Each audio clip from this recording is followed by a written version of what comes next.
কোনো এক জায়গায় যদি মাইকিং দিয়ে বাইকিং করা হয়, অমুক জায়গায় একটি খেলার অনুষ্ঠান করা হয়েছে এবং অমুক জায়গায় একটি খেলাধুলার ব্যবস্থা করা হয়েছে, ইত্যাদি ইত্যাদি মাইকিং করে যে সমস্ত বিষয়টা বলা হয়, সেই সব জায়গায় মানুষ শুরু হওয়ার আগেই চলে যায়,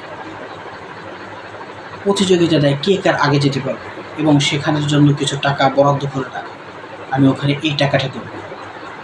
অথচ যে মসজিদের মাইকে আল্লাহ সুবহানাহু ওয়া তাআলা, আল্লাহ তাআলার বড়ত্ব প্রকাশ করা হয়, আল্লাহ তাআলার দিকে আহ্বান করা হয়, মসজিদে এসে নামাজ পড়তে হবে এটা বোঝানো হয়, অথচ সেখানেই মানুষ নেই।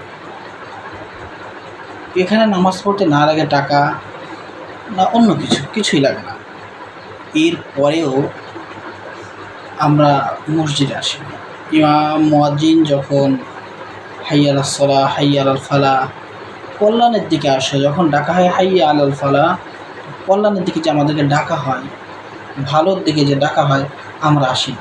তাহলে আমরা তো আমাদের নিজের ভালোটাই আমরা বুঝতে পারতেছি না। আল্লাহ তাআলা আমাদের সকলকে দ্বীনের সঠিক বুঝ দান করার তৌফিক দান করুক, আমিন। আসসালামু আলাইকুম ওয়া রাহমাতুল্লাহি ওয়া বারাকাতুহু।